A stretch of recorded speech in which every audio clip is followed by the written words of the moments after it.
Bonjour tout le monde, j'espère que vous allez tous bien. Donc, comme discuté sur la précédente vidéo par rapport aux besoins du couple, nous avons vu lors de la précédente vidéo les deux besoins qui étaient la confiance pour l'homme et les attentions pour la femme. Aujourd'hui, nous allons voir deux autres besoins qui sont l'appréciation et la compréhension.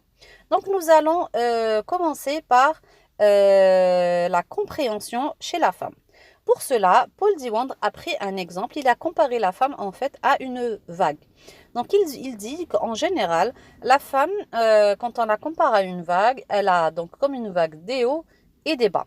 Quand elle est au niveau des hauts, donc tout va bien, elle est heureuse, le couple va bien, elle ne se plaint pas et tout. Et quand elle passe par la période de bas, justement, quand elle est dans le creux de la vague, où elle se plaint beaucoup, où elle vient se plaindre chez son mari, où elle ressasse des choses négatives, où elle dit c'est toujours moi qui fais tout, tu ne fais jamais rien, j'en ai marre, je suis fatiguée. Et en fait, c'est une période où elle va très mal. Et il prend l'exemple, par exemple, quand elle vient du boulot et qu'elle a eu un souci au travail et qu'elle vient se plaindre à son mari, il lui dit j'en ai marre de mon travail, je suis fatiguée et tout. Il explique que l'homme, en général, quand la femme vient se plaindre à lui dans ces situations-là, l'homme passe par 4 étapes. La première étape, c'est qu'il essaye de trouver une solution à sa femme en lui disant si tu en as marre, tu n'as qu'à leur dire que tu ne peux pas tout faire. Mais en fait, la femme, ce n'est pas ce qu'elle veut entendre.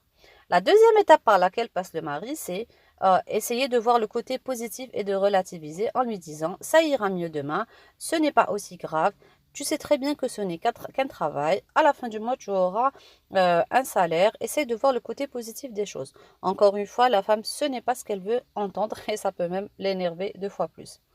La troisième étape, et Paul Dimondre dit que la plupart des hommes passent directement à cette étape, c'est qu'il engueule sa femme en lui disant tu n'es jamais satisfaite, tu es toujours là en train de te plaindre, c'est quoi ton problème, tu devrais aller consulter, et bien sûr, ça énerve encore la femme, et ça n'arrange pas la relation, et tous les deux sont énervés. La quatrième étape, c'est que le mari se ferme carrément, et la plupart des hommes passent directement à la quatrième étape, c'est qu'il ne répond même pas en lui disant puisque tu ne veux pas m'écouter et puisque tu me traites comme un chien, eh ben je vais aller me réfugier. Quand tu vas te calmer, soit je vais sortir.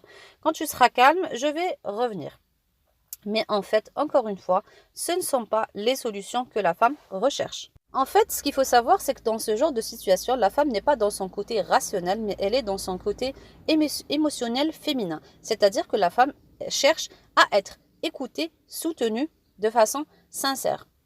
Donc la solution, c'est pas que l'homme essaie de lui trouver une solution à tout prix, mais c'est juste qu'il l'écoute de façon sincère afin de l'accompagner justement dans sa vague, comme l'a expliqué Paul Diwandre. Donc ça, c'était pour le côté féminin. Maintenant, nous allons passer au côté masculin. Donc pour le côté masculin, comme nous l'avons dit précédemment, l'homme a besoin de confiance et a besoin d'appréciation. Paul Diwandre dit que les hommes en général sont énormément blessés dans des choses et des détails futiles par leur épouse et en fait on le fait sans se rendre compte. Il prend un exemple, il dit si un homme invite sa femme au restaurant pour leur anniversaire de mariage ou autre et si elle fait une remarque par rapport au cadre, elle dit regarde ce cadre est très moche ou je n'aime pas ce restaurant, j'aime pas l'endroit ou j'aime pas le plat. L'homme peut le prendre pour lui personnellement. Pourquoi? Parce que si nous a invités au restaurant, c'est pour nous faire plaisir. Donc du coup, si on fait la moindre réflexion, il peut le prendre d'une façon personnelle. Et il explique aussi que ça peut vraiment le blesser. Donc il faut vraiment faire attention par rapport à ces petites remarques du quotidien qui peuvent blesser nos maris. Et aussi, il dit que les hommes arrêtent d'avoir des attentions parce que nous, les femmes, nous sommes demandeuses justement d'attention et on aime avoir ces attentions qui nous prouvent, qui nous aiment. Alors, pour 2 raisons, il arrête de faire ces attentions. La première raison, c'est qu'il pense que il n'a plus besoin de le faire parce que c'est bon, nous sommes mariés, nous sommes sous le même toit et on sait très bien tous les deux qu'on s'aime, d'une part, par rapport à la logique masculine. Et la deuxième raison aussi, c'est qu'ils ont tellement peur, l'homme a tellement peur d'avoir des réflexions et de se prendre 2 claques qu'il n'essaye même pas de faire l'effort. Alors si il fait l'effort, il faut savoir apprécier cela. Et justement, ça, c'est un besoin chez l'homme.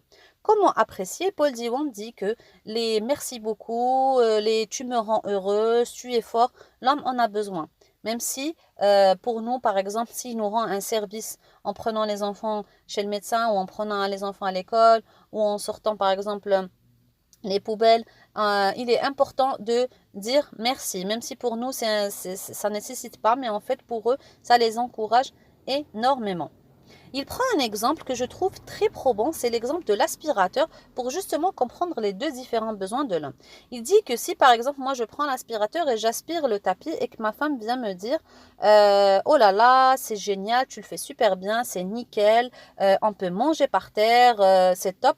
Là l'homme sera motivé, sera encouragé vu qu'il a eu des appréciations, donc il va encore aspirer, il va peut-être le refaire une autre fois et il est motivé parce que l'appréciation le motive. On prend l'exemple dans l'autre sens. Si la femme est en train de passer l'aspirateur, j'aime bien son exemple, il dit, si moi je viens et je lui dis, oh ma chérie, tu le fais super bien, c'est nickel, on peut manger par terre, franchement c'est top, la femme peut très mal le prendre et lui dire, comment ça, je sais pas passer l'aspirateur, ça va ou quoi? C'est quelque chose que... Qu'est-ce que tu veux dire par là? Par contre, si l'homme lui dit tu es fatigué, depuis toute la journée tu es debout, tu n'arrêtes pas avec les tâches ménagères, laisse, je vais finir, va te reposer. La femme va très bien le prendre parce que c'est une attention qu'il a pour elle. Il s'inquiète pour elle, il voit qu'elle est fatiguée, il lui dit va te reposer, il a des attentions, donc c'est une façon de lui exprimer son amour. Donc ces deux visions nous permettent de voir que la femme a besoin d'attention et que l'homme a besoin d'appréciation. Et c'est pour cette raison qu'on a tendance à donner ce dont nous avons besoin. Mais quand on comprend justement ces deux logiques féminines et masculines, ça nous permet d'améliorer notre relation et de sortir de ce cercle vicieux qui nous donne l'impression qu'on donne, on donne et que la relation n'avance pas et que l'amour n'est plus là, mais en fait c'est faux. Donc une fois qu'on comprend cela, qu'on prend le temps d'en discuter, entre l'homme et la femme, ça nous permet réellement de répondre aux besoins de chacun, d'améliorer nos relations et de retrouver ce lien vertueux qui est le lien de l'amour. J'espère que cette vidéo vous aura servi et vous aura plu. Donc n'oubliez pas de vous abonner et d'activer la cloche. Et je vous dis à la semaine prochaine sur la prochaine vidéo.